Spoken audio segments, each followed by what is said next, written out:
This is unplanned. I didn't know that you and I are going to be stars of stage, screen, and radio, but there it is. All my family will be.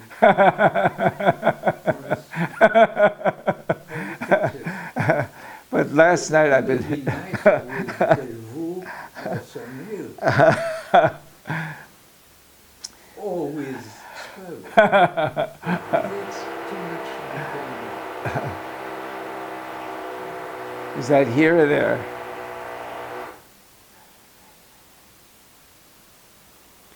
So last night, in the middle of the night, a title came to me about a chapter I'm writing in the next book, which, as you know, is resilience. And I gave a talk just before we left, Jeffrey was there, about Dostoevsky's Crime and Punishment. And the amazing thing about Crime and Punishment is that there are three what Dostoevsky calls morbid dreams. And so each of these dreams foreshadows some major psychological theme in the novel. The first theme is, I don't know if you recall the dreams, but it's of a horse. You don't know. I must confess, I have never read. Oh, okay. Well, that's much better. This way, if I say something that's not correct, I can say anything I want.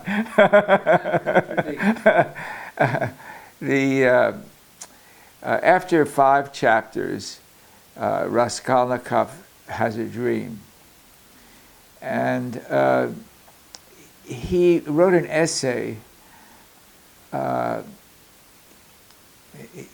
He left college, but before he left college, he wrote an essay on the right that a person of a superior, an extraordinary man, would have the right to do things that an ordinary person couldn't do. It's the start of a delusion of grandeur. And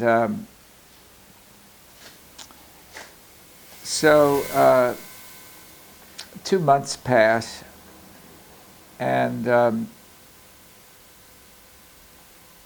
consciously he doesn't give much thought about this essay that he wrote.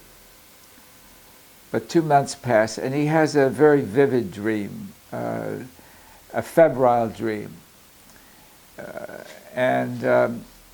He's 7 years old, and he's walking with his father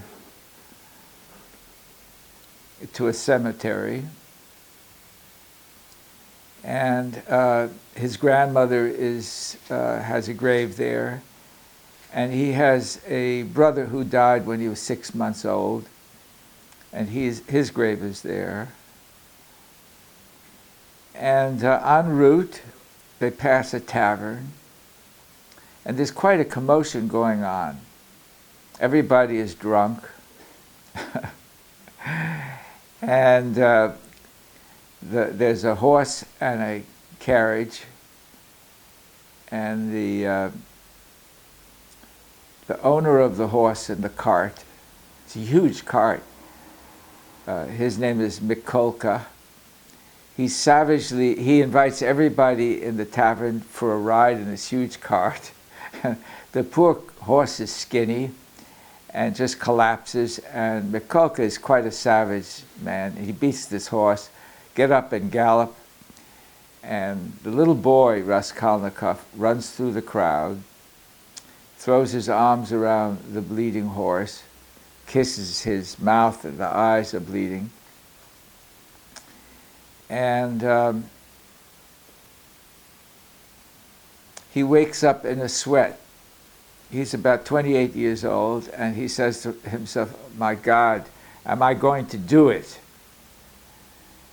Am I really going to take an axe and murder this woman?" So what he's been, he had some dealings with an old pawnbroker who he felt was unscrupulous and didn't have the right to live because she was a leech on society. And so it becomes in his awareness that he'd been planning this. So he renounces it.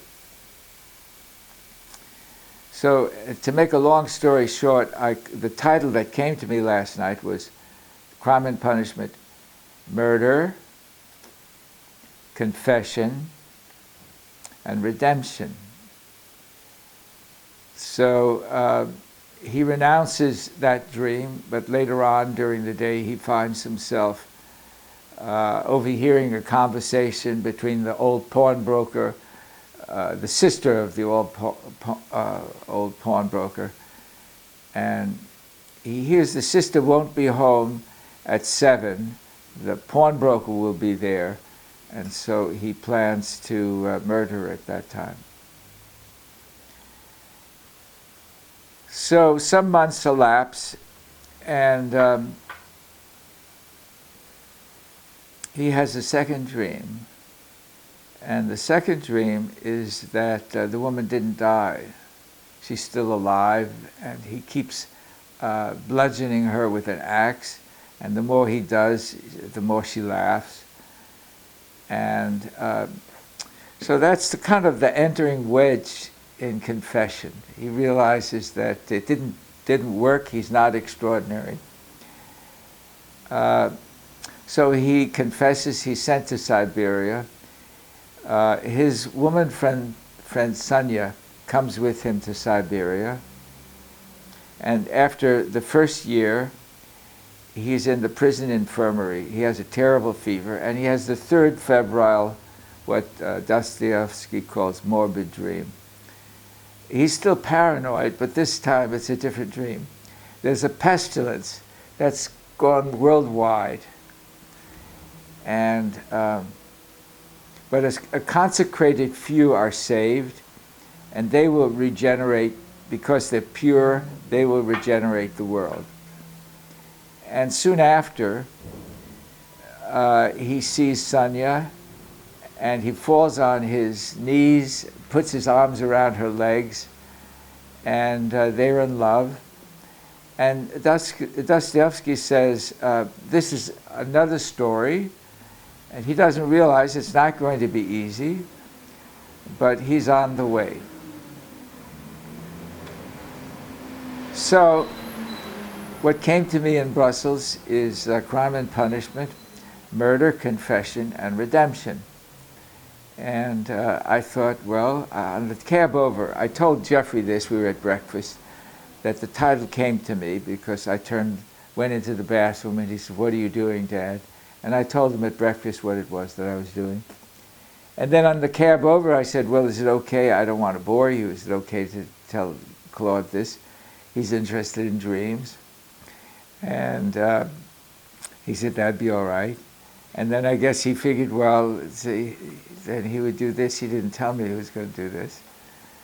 So thanks for your patience listening to me and my rambling. But I had a discussion with Shotzi because she didn't really feel or couldn't understand how I would feel that it was resilient for Dostoevsky to spring back. But there are some people like Bernard Madoff, they do their terrible thing and they're unrepentant. I think genuinely Raskolnikov felt that he had done something wrong, and Dostoevsky's famous theme is through suffering comes repentance, or through suffering comes redemption. And so I'm going to put that in my book along with, I think I mentioned that I've been working with a man who has had a glioblastoma multiforme for 5 years and still survives. And he came to the poppy party and he said, everybody's got to die of something, but I'm not going to die of brain cancer.